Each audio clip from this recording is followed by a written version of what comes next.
sinais, prodígios e maravilhas. E isso é tremendo, porque é um despertar que eu creio que nós vamos viver dentro de princípios fundamentais da palavra de Deus. Porque de acordo com a palavra de Deus, nós vamos experimentar o mesmo mover, o mesmo agir que a igreja primitiva experimentou. Quero lembrar aqui que nós somos continuadores desta obra, daquilo que aconteceu em Atos dos Apóstolos. Nós estamos aqui para a gente conseguir seguir os passos de Jesus, os passos daqueles apóstolos e avançarmos no reino de Deus. Porque ultimamente a gente tem ouvido algumas perguntas, alguns questionamentos. Onde está o Deus de milagres? E a minha resposta é sempre a mesma. Ele está no seu alto e sublime trono, de onde ele nunca saiu, nunca deixou de olhar por cada um de nós. Mas talvez o que a gente precisa entender, que nesses dias essa pergunta ela tem que ser contrária, tem que ser invertida. Será que nós estamos vivendo como a igreja de Atos? Será que nós estamos vivendo conforme aquilo que os apóstolos receberam de Jesus e estamos trazendo para o nosso dia a dia? Estamos trazendo para a nossa rotina diária? Porque muitas vezes a gente olha para as Escrituras e nós vemos lá essas escritas, esses termos, sinais, prodígios e maravilhas, porque eles aparecem frequentemente juntos quando nós lemos na palavra, e nós sabemos que eles estão ligados sempre a uma manifestação sobrenatural do poder de Deus. Mas sabe para que servem os sinais, prodígios e maravilhas? Os sinais eles servem para comunicar a vontade de Deus. Os prodígios eles servem para confirmar a mensagem do Evangelho. E as maravilhas para demonstrar a sua autoridade sobre todas as coisas. Muitas vezes, quando a gente olha e vê essas coisas relacionadas aos milagres, nós talvez trazemos na nossa mente que agora o fogo vai descer, que os milagres vão estar acontecendo de todos os jeitos, o aleijado vai sair andando e... Amados, tudo isso faz parte do processo. Que processo, pastor? São os 5 fundamentos que nós vamos ver nesta noite. Porque Deus usa sinais, porque Deus usa prodígios, porque Deus fazia as maravilhas. Nós precisamos entender essas coisas primeiro, para nós experimentarmos esses milagres e experimentar tudo aquilo que aquelas pessoas experimentaram naqueles dias. Quando nós falamos de sinais, prodígios e maravilhas, nós olhamos lá em Hebreus, deixa eu abrir aqui, sei que o Breno está bem ligado lá em cima, mas nós vemos aqui em Hebreus capítulo 2, no versículo 4, ele diz assim, deixa eu só virar minhas pagininhas aqui, que está chegando aqui. Hebreus capítulo 2, versículo 4, ele diz assim: Deus também deu testemunho dela por meio de sinais, maravilhas, diversos milagres e dons do Espírito Santo, distribuídos de acordo com a sua vontade. Deus, irmãos, e eu acredito que não está vindo a projeção aqui, se você puder colocar, Breno, por favor, a projeção. Ah, estava ali? Obrigado. Estou de costas, não vi, a nossa TV está desligada. Para validar também os profetas no Antigo Testamento. Sinais, prodígios e maravilhas, eles servem para validar aquilo que Jesus fez quando ele esteve entre nós. E aquilo que os apóstolos fizeram naqueles dias. E está lá em 2 Coríntios capítulo 12, versículo 12. Porque Deus usa sinais, prodígios e maravilhas para despertar também uma fé no nosso coração, que muitas vezes ela fica adormecida, fica parada, fica fria, fica raquítica. Como está em João capítulo 20, no versículo 30 e 31. Mas também, além de todas essas coisas, tem um outro motivo, que isso tem tudo a ver com o que nós vamos fazer nesta noite, falando de ceia, falando de morte, falando de ressurreição, que aí está lá em Êxodo capítulo 7 até o versículo 12. Sabe por que ele se manifestou dessa maneira? Para confrontar o pecado e demonstrar o seu juízo e a sua misericórdia com as nossas vidas. Sempre tem um propósito. Quando acontecia estes sinais, prodígios e maravilhas.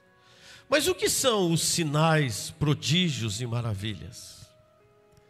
E como esta é a primeira mensagem desta série, a gente precisa estar bem fundamentado naquilo que nós vamos seguir nos próximos dias.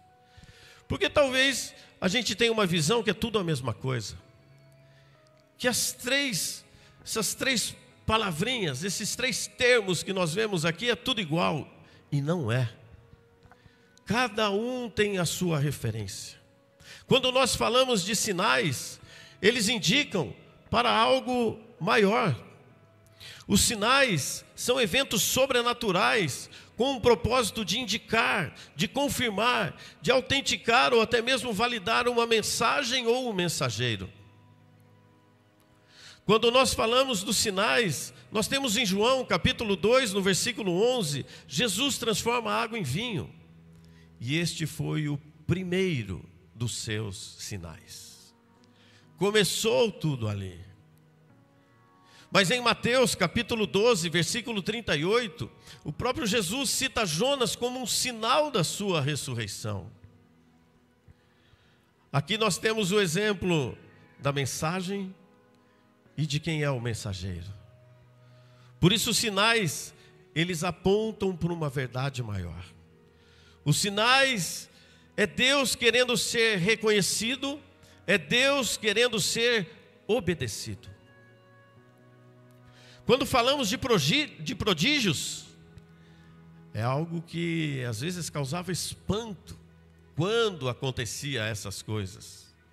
Os prodígios eram eventos que causavam admiração e mostram que Deus está fazendo algo fora do comum. Deus está fazendo algo, vamos usar um termo mais pesado, assombroso. Como, pastor? Êxodo capítulo 7, no versículo 9. Pensa que Deus fala, joga a vara. Arão, Moisés, fala para Arão jogar a vara. E esta vara se transforma em uma serpente diante do faraó.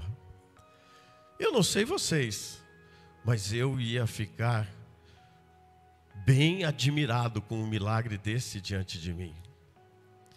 Pensa, uma vara, isso se transforma numa serpente.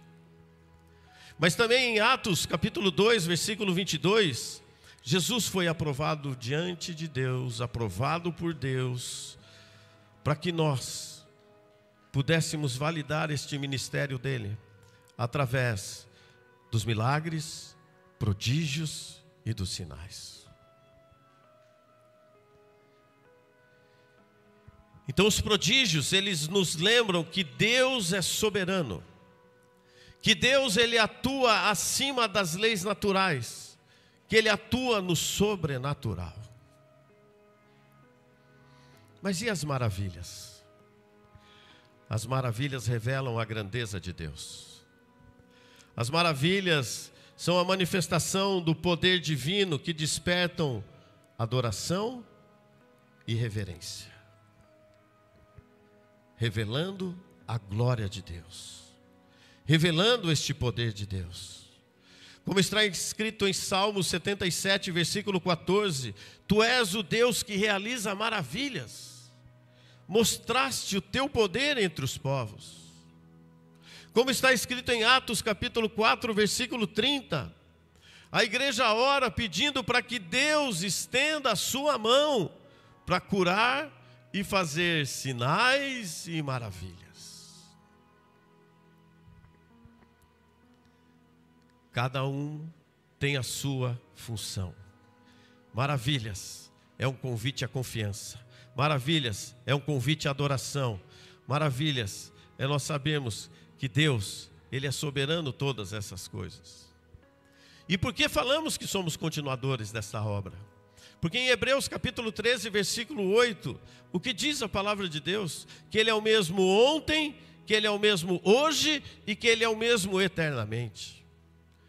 E se Ele é o mesmo ontem, hoje, eternamente, os sinais e maravilhas, irmãos, não cessaram, não pararam, estão todos à nossa disposição. E talvez a pergunta que vem à nossa mente agora é: mas por que nós não vemos mais isso? Por que nós não experimentamos mais disso? Por que nós não vivemos mais disso? Primeiro, talvez porque nós não acreditamos simplesmente e ponto. Mas nesse feriado eu assisti a um filme com a pastora.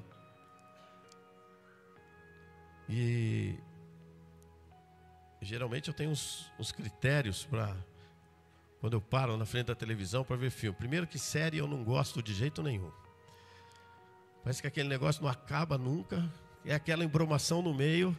Eu, se for para ver série, eu assisto o primeiro capítulo, assisto um capítulo do meio e assisto o capítulo do final e está tudo bem, está tudo certo, já tenho a série completa formatada aqui na minha mente. Vou assistir filme, o filme tem que ter menos de 1h45, tem que ser um filme já bem objetivo, eu leio a sinopse do filme antes, falo, clica aí, vamos ver. Mas esse filme é um filme que vale a pena assistir, que é um filme que ele mexe bastante e o nome desse filme é Inexplicável. E no meio desse filme tem um médico que ele diz uma frase, e bem como o Luan falou, porque quando eu paro, inclusive para assistir um filme, eu quero saber o que Deus quer falar comigo através desse filme. E eu fico com o meu notezinho aqui do lado, para pegar alguma deixa, alguma dica, alguma coisa, para eu trazer para o meu dia a dia. E esse médico, ele disse uma frase que talvez aconteça com você, talvez aconteça nos nossos dias. E esta frase, e eu convido você a anotá-la também, é: não acreditar é tão louco quanto acreditar. Não acreditar em uma coisa que Deus não pode fazer é tão louco quanto nós acreditarmos que Ele pode fazer. E nós já temos vivido neste ponto aqui da direita, do tão louco quanto acreditar. E temos falado sobre isso já nesses dias. Temos falado que nós precisamos ter uma mente, e a mente de Cristo, porque também está escrito que nós temos a mente de Cristo. E às vezes nós ficamos: e se não der certo isto que eu vou fazer? E eu tenho mudado essa pergunta com os nossos irmãos, com aqueles que a gente tem sentado, aconselhado. E a pergunta que eu tenho feito é: e se der certo? O que você vai fazer? E se der certo com este vestibular que você está estudando e você passar? E se der certo deste concurso que você está estudando e você passar? E se der certo a promoção que você está buscando? E se der certo, o que você vai fazer com isso? O que você vai fazer com o resultado desta bênção que Deus está te dando? Vai ser para você se vangloriar?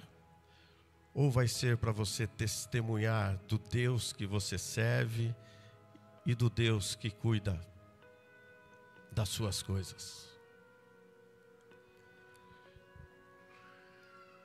E depois desta introdução, eu quero convidar você a abrir a sua Bíblia em Atos capítulo 5, no versículo 12 ao versículo 16.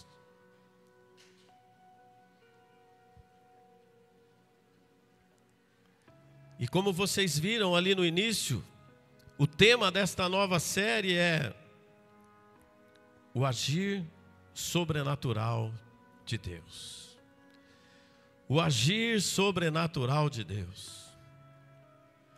E quando nós olhamos para esse texto, escrito pelo médico, amigo, parceiro de Paulo, Dr. Lucas, que também escreve o Evangelho de Lucas, este livro foi endereçado a Teófilo. E eu creio que Teófilo possivelmente era um cristão de uma posição diferenciada.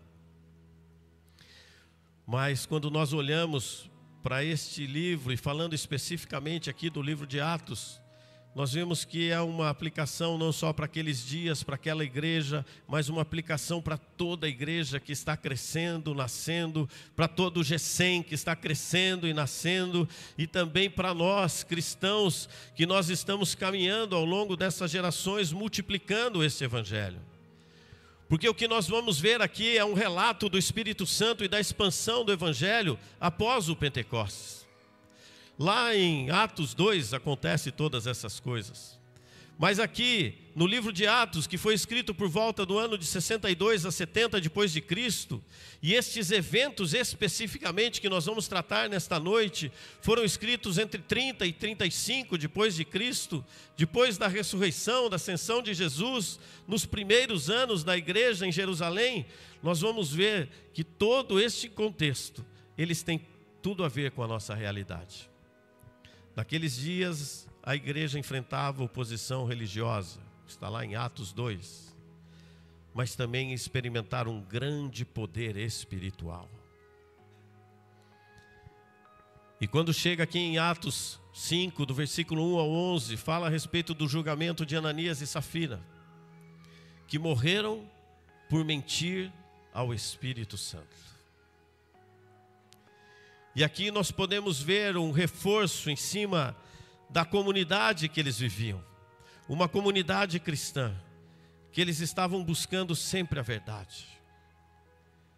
E quando nós olhamos para estes versículos, nós vemos que Deus, ele confirmava o ministério dos apóstolos através dos sinais e das maravilhas. Mas de que maneira? Primeira lição, nós já vamos ver aqui no versículo 12. Mas antes eu leio todo esse texto para nós conectarmos a ele. E o versículo 12 diz assim: os apóstolos realizavam muitos sinais e maravilhas entre o povo. E todos os que creram costumavam reunir-se no pórtico de Salomão. Dos demais, ninguém ousava juntar-se a eles, embora o povo os tivesse em alto conceito. Em número cada vez maior, homens e mulheres criam no Senhor e lhes eram acrescentados. De modo que o povo também levava os doentes às ruas e os colocava em camas e macas, para que pelo menos a sombra de Pedro se projetasse sobre alguns, enquanto ele passava. Afluíam também multidões das cidades próximas a Jerusalém, trazendo seus doentes e os que eram atormentados por espíritos imundos, e todos eram curados. Todos recebiam esta cura.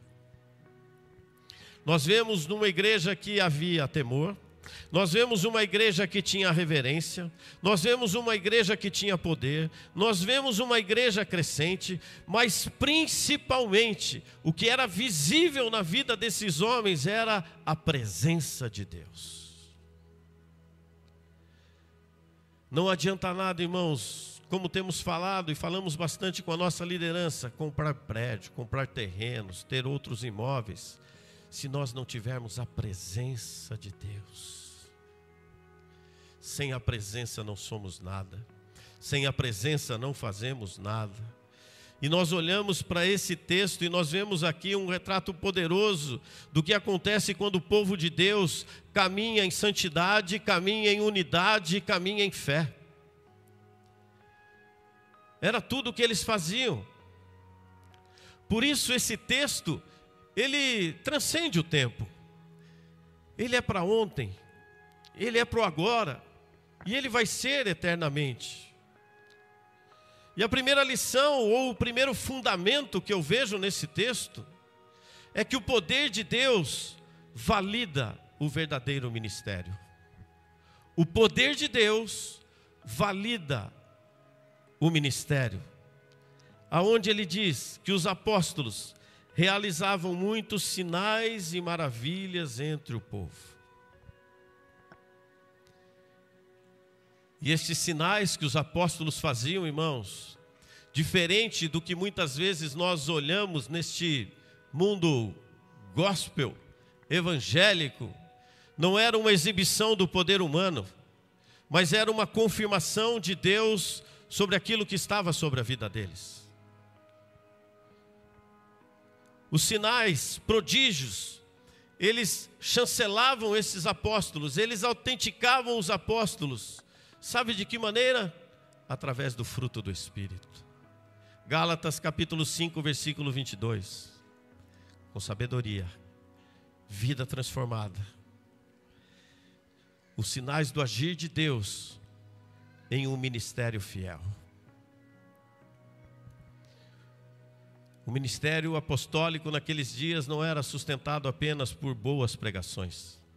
O ministério apostólico naqueles dias não era sustentado pela boa eloquência que tinha aqueles apóstolos. Não era sustentado pelas melhores estratégias que poderiam ter estes homens. Mas ele era confirmado pelos atos sobrenaturais que provavam que Deus estava agindo através da vida deles. Que Deus estava se manifestando através da vida deles. E o mesmo Deus que operava através de Moisés, o mesmo Deus que operava através de Elias, o mesmo Deus que operava através de Eliseu, agora se manifestava através dos apóstolos. Curava doentes, libertava oprimidos, transformava vidas, e isso era natural para eles. E por que isso não é natural nas nossas vidas? Por que isso não é natural na minha vida e na sua vida, na nossa rotina, no nosso dia a dia? O que vemos hoje, ainda que sinais visíveis não sejam talvez necessários, o ministério verdadeiro, ele é marcado pelo poder de Deus. E sabe qual o grande poder de Deus? É ter a nossa vida transformada, é ter uma conversão verdadeira, ter uma conversão genuína, é ter a sua casa, a sua família restaurada, a sua família estruturada, é você deixar o pecado de lado, deixar as paixões do mundo de lado, é você ter os dons espirituais manifestos e o fruto do Espírito presente, como está em Gálatas 5, no versículo 23 e 22 e 23. Uma igreja verdadeira, irmãos, um G100 verdadeiro, irmãos, não é medido pelo tamanho que tem as suas paredes, suas instalações, mas é pelo tamanho da sua entrega, pelo tamanho do seu serviço, pelo tamanho da presença do Espírito Santo na sua vida. É isto que marca. Mas eu creio que conforme caminharemos nesta série, nós vamos ver Deus levantando ministros, Deus levantando a igreja, que não vão apenas pregar pelo poder ou sobre o poder, mas vai viver pelo poder, vai viver no Espírito. Como foi em Atos capítulo 3, Pedro e João curaram um paralítico aonde? Na porta do templo. Era estratégico, é muita gente passando. O milagre, irmãos, abre portas. O milagre é a preparação para uma conversão de milhares de pessoas. Por isso eu e você, nós que entregamos a nossa vida para Jesus, nós temos este poder, nós temos esta autoridade, mas nós, cumprindo com esses fundamentos que nós estamos vendo neste texto, nós vamos sair daqui com esta certeza. Porque o poder de Deus não é um fim em si mesmo, mas é um meio de glorificá-lo e autenticar esta mensagem, autenticar esta palavra, autenticar o Evangelho. E o texto continua dizendo, na parte B do versículo 12, todos os que creram costumavam reunir-se no pórtico de Salomão. Segundo fundamento, a unidade promove o poder espiritual. Todos, unanimemente, costumavam se reunir no pórtico de Salomão. E esta palavra, unanimemente, irmãos, transmite uma ideia de paixão comum. Esta palavra é como nós podemos trazer para a realidade de hoje, de ver um grupo alinhado, de um grupo afinado, de todos tocando em uma só voz, um só coro. E era uma unidade que não era por interesse, não era por troca, não era por barganha, mas era uma unidade gerada pelo Espírito. Não era nada forçado, era uma unidade verdadeira. E essa expressão nos lembra que a igreja unida em um propósito, ela é extremamente eficaz, certeira, não vai errar o alvo. Mas também precisamos trazer isso para dentro da nossa casa. Famílias fortes, ministérios fortes, GECEM forte, através da unidade. E a unidade é um dos pilares da igreja primitiva. Não tinha divisão partidária, não tinha interesse pessoal, não tinha disputa de poder. Muito diferente do que a gente vê, talvez, nesses dias.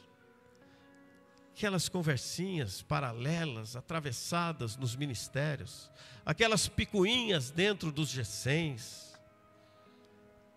Era diferente.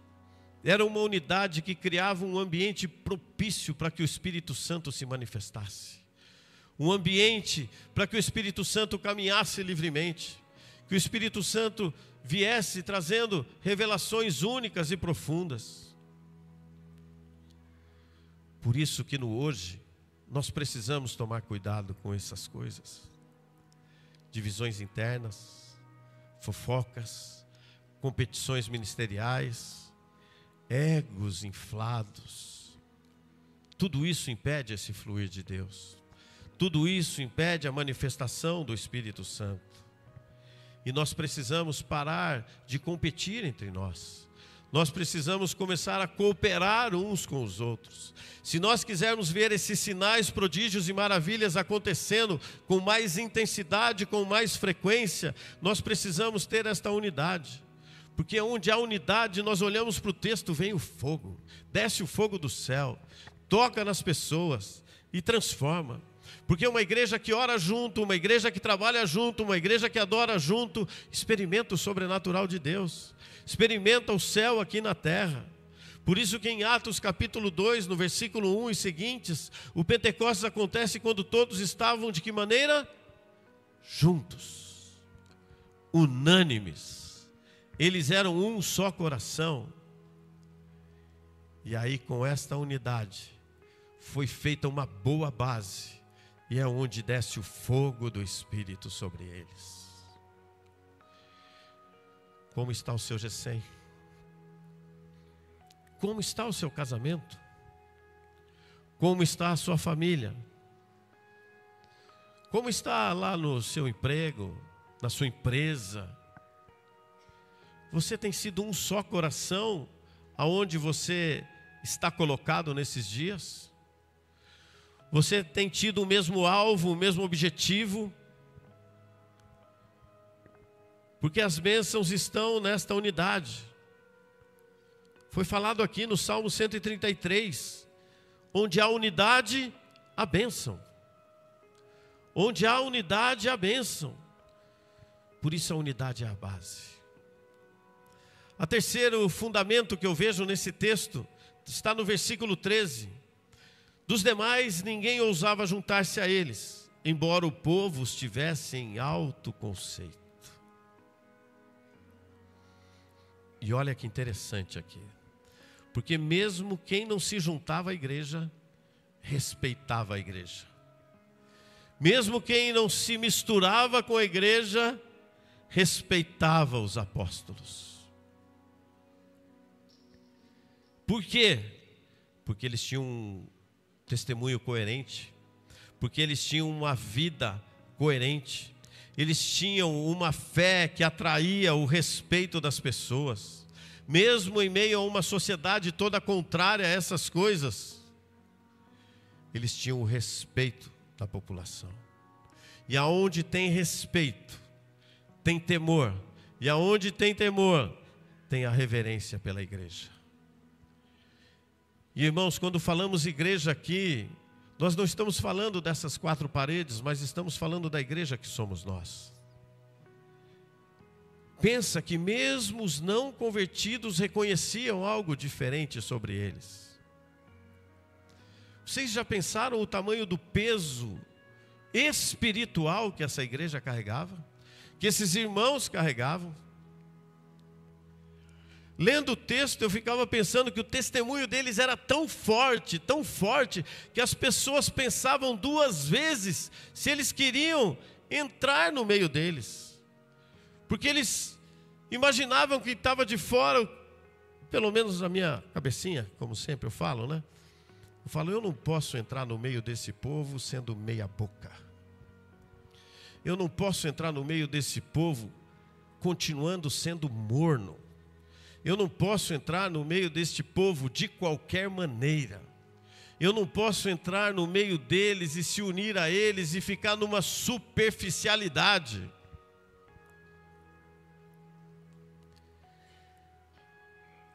E infelizmente, é o que muitas vezes acontece nos nossos dias.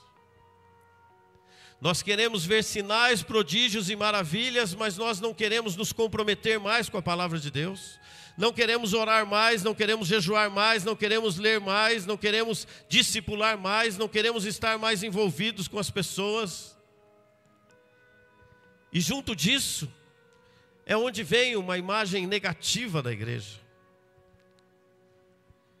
Diante de tantas barbaridades que nós vemos aí nas redes sociais, escândalos, hipocrisia, comportamentos incoerentes com aquilo que está escrito. E sabe qual tem que ser o maior sermão, irmãos, que nós temos que ter na nossa vida? É a nossa vida. O nosso maior sermão é a nossa vida. O mundo precisa ver a diferença em nós e não apenas ouvir de nós. Mas nós temos tido atitudes diferentes daquela que o mundo tem nos oferecido? Ou simplesmente temos jogado palavras ao vento? Quando temos uma vida santa, nós pregamos mesmo quando a nossa boca está fechada. Qual a tua fama? Qual a tua fama onde você está? Qual tem sido o teu testemunho aonde você está? Tua vida tem impactado a sociedade? O meio aonde você está vivendo? O que o mundo tem observado de você? Em você? A nossa vida, irmãos, fala mais do que as nossas palavras. É sobre exemplo. É sobre exemplo. Mas eu creio que no início dessa série o Espírito Santo vai nos tocar, vai ministrar, vai mexer conosco. E eu creio, eu declaro, eu profetizo isso sobre a sua vida, que o Senhor estará restaurando o temor pela palavra de Deus. O Senhor estará restaurando o respeito pela igreja. E eu creio que nós seremos esses testemunhos vivos, reais, para outras pessoas. Nós seremos aqueles que vão estar agregando pessoas ao nosso meio. Porque quando nós olhamos nas Escrituras, nós vemos homens e mulheres que andavam com Deus e impactavam naquela vida que eles levavam, no contexto que eles tinham no seu dia a dia. Se nós olharmos para José, lá no Egito, se nós olharmos lá para Esther, na Pérsia, se nós olharmos lá para Daniel, pega lá no capítulo 6, 4 e 5, Daniel na Babilônia, ele manteve um testemunho irrepreensível. Seus inimigos tentavam achar brechas na vida dele e não encontravam falhas. Como nós estamos? Como está a nossa vida? Daniel influenciou reis, reinos, influenciou toda a sua geração. Quem nós temos influenciado? Quem tem vindo atrás de nós? O quarto fundamento que eu vejo aqui nesse texto está no versículo 14. E crescia cada vez mais a multidão de crentes, tanto homens como mulheres, agregados no Senhor.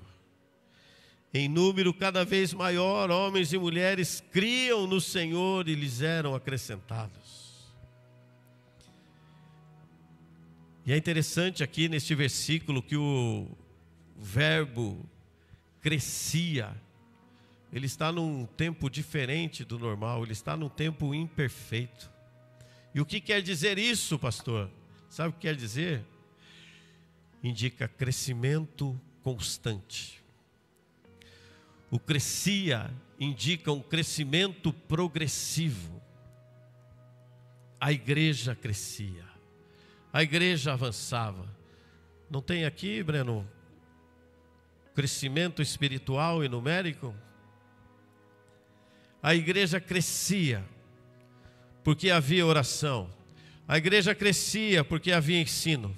A igreja crescia porque tinha comunhão. A igreja crescia porque tinha ação. A igreja crescia porque tinha atitude. A igreja crescia. E hoje,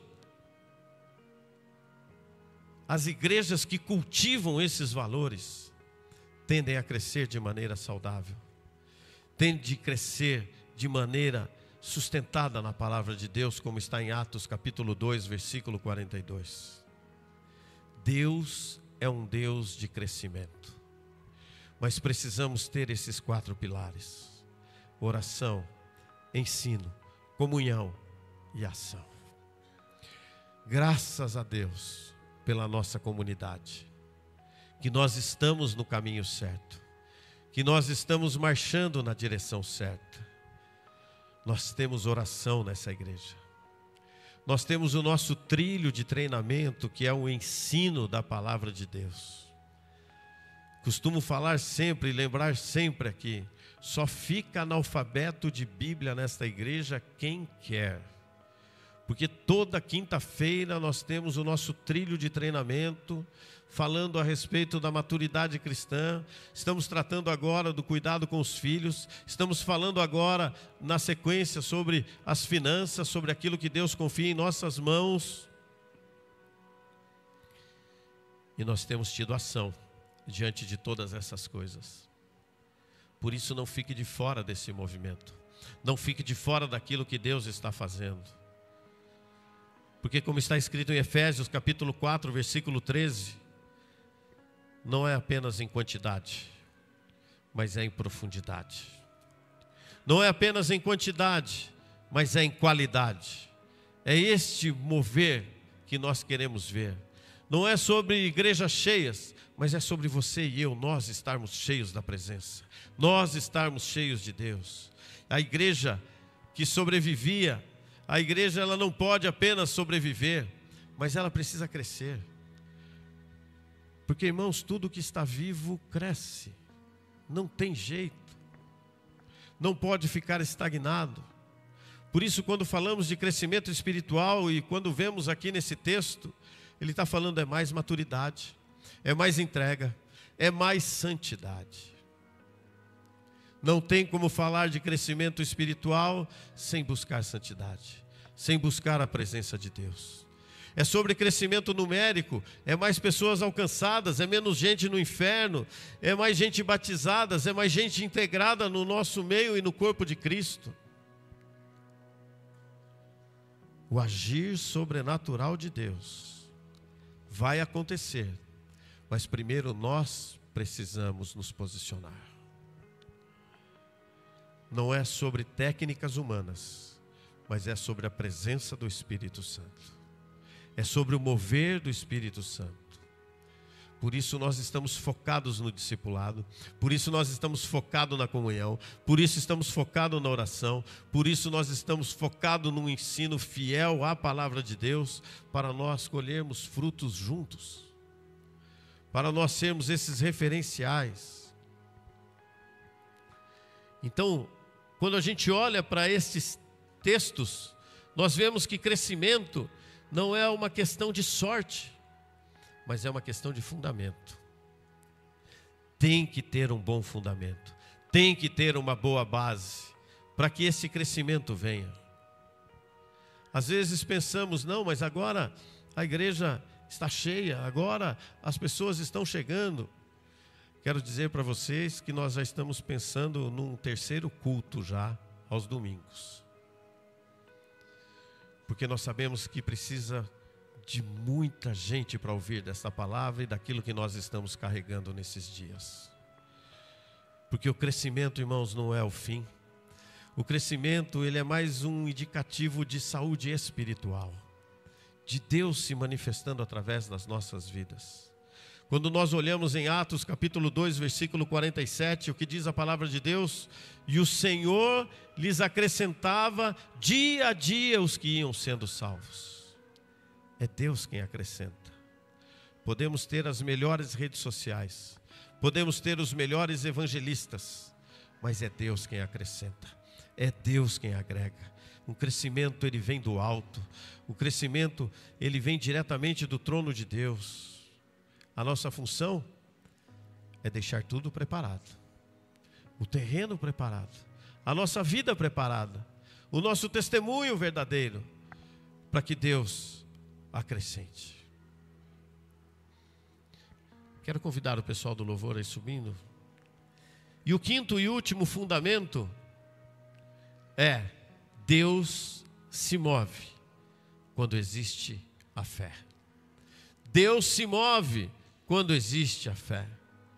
E olha que interessante o que diz o texto, que ele levava os enfermos até as praças e colocava os leitos e macas, para que ao passar Pedro, ao menos a sua sombra cobrisse alguns deles.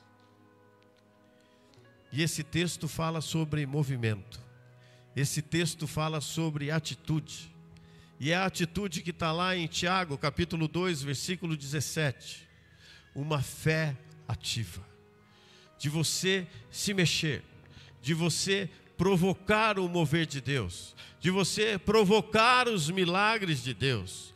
Como está escrito em Hebreus capítulo 11, que a fé é a certeza das coisas que se esperam. Nós não estamos vendo, mas nós estamos crendo. E Jesus, ele honra uma fé sincera. Jesus, ele honra uma fé ativa. Jesus, ele honra uma fé verdadeira. Então não basta muitas vezes nós crermos mentalmente, mas é necessário nós agirmos. Nós temos uma reação, nós nos movemos.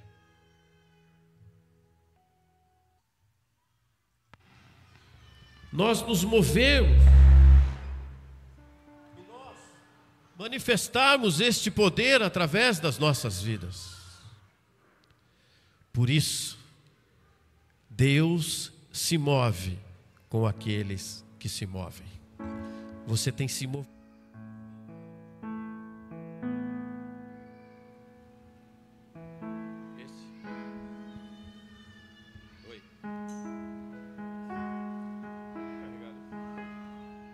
Você tem se movimentado em direção ao Pai? Aqui, irmãos, eu não encontrei nenhuma indicação que a sombra de Pedro tinha algum poder milagroso. Mas a lição que eu tiro aqui desse texto é a profundidade da fé que o povo tinha. É o tamanho da fé que o povo tinha. E que as curas vinham, porque Deus honrava com esta fé. Deus honrava com esse movimento. Deus honrava com as curas. Deus honrava com a libertação. Deus honrava com todas essas coisas, porque diante dessas verdades que nós estamos vendo, nós vemos que Deus, Ele não responde à religiosidade, Ele responde à nossa fé. Não basta nós sermos apenas religiosos, não é sobre sombras milagrosas, mas é uma luz que tem dentro de mim e dentro de você, de uma confiança inabalável. Esta é a certeza de nós termos esta luz. A fé aqui é pelo menos a ponte entre a limitação e a provisão de Deus. Isto é a fé. Uma ponte entre a minha limitação e a provisão de Deus. Que eu entendo nesse versículo que Deus responde à nossa fé. Se creres, verás a glória de Deus. É o que diz o texto de João, capítulo 11, versículo 40. E é o próprio Jesus quem disse isso. Por isso, uma igreja que ora com fé, uma igreja que age com fé, uma igreja que espera com fé, move o sobrenatural, move o céu. Por isso, não podemos orar de qualquer maneira. Não podemos orar, como acabei de falar, apenas por religiosidade. Mas é orar com fé, orar com expectativa, orar crendo que o milagre vai vir.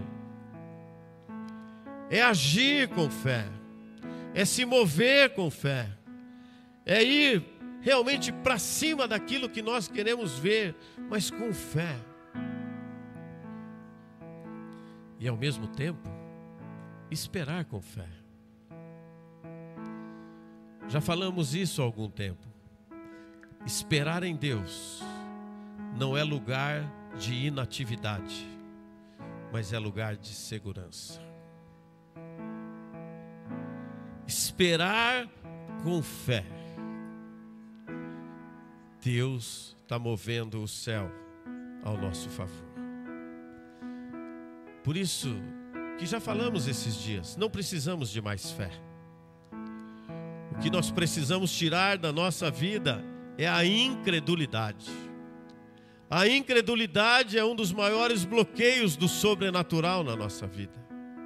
Nós temos que deixar isto de lado. Se não me engano, foi Marcos capítulo 9, versículo 26 que citamos esses dias. Que o homem chega até Jesus e o que ele pede para Jesus? Livra-me da minha incredulidade. Ao contrário disso, lá em Lucas 8:43, nós vemos uma mulher com fluxo de sangue que ela acreditou que ela seria curada e tocou em Jesus. Tanto que o próprio Jesus disse: eu senti sair poder. A sua fé te curou, mulher. Por isso Deus se move quando há fé. Deus se move como foi com o servo do centurião, que está lá em Mateus capítulo 8, versículo 5.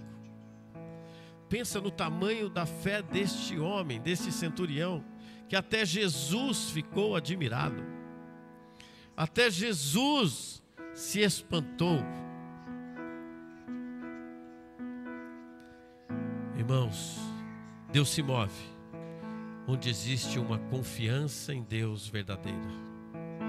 Deus se move onde existe uma confiança genuína na palavra de Deus. E Deus quer se mover aqui nesta noite, num culto de ceia, num culto de morte e ressurreição. O que nós precisamos não são de mais ferramentas. O que precisamos é de mais execução em cima da palavra de Deus. Quando olhamos para esta igreja primitiva, sabe por que ela vivia o extraordinário? Porque ela fazia o básico. Sabe por que ela vivia o extraordinário? Porque ela aplicava aquilo que era essencial.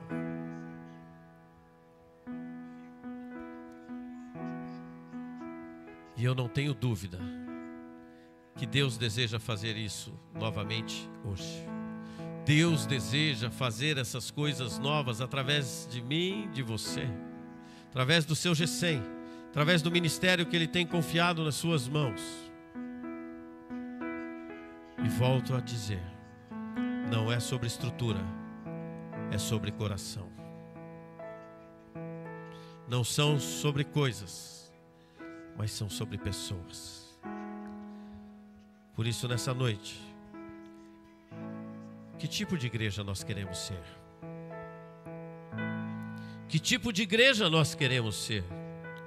Que tipo de cristãos nós queremos ser?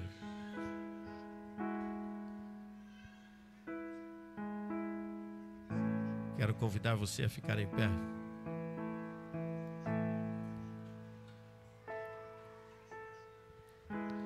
Nesta igreja de Atos, nós vemos um reflexo de uma comunidade cheia do Espírito Santo.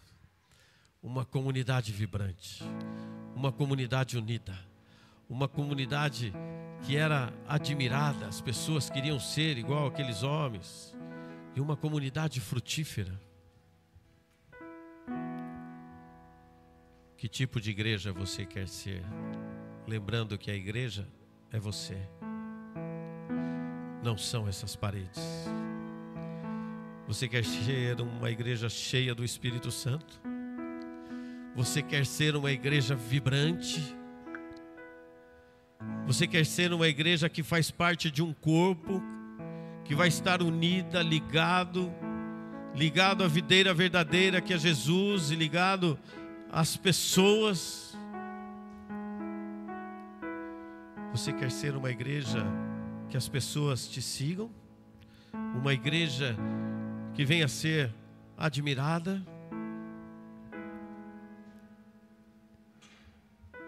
Você quer ser uma igreja frutífera? Os fundamentos estão aqui.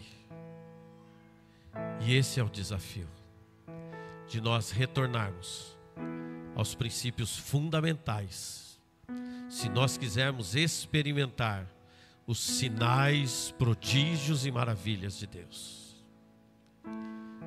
Eu creio que a partir desses fundamentos, nós vamos experimentar numa intensidade muito maior estes sinais, prodígios e maravilhas, porque isso faz parte do processo de Deus na conversão daqueles que ainda não conhecem a Cristo. O desafio: viver em santidade, buscar a unidade, ter um testemunho íntegro, alimentar uma fé viva. 4 fundamentos para nós avançarmos no reino de Deus e trabalhar para um crescimento com propósito claro, em nome de Jesus.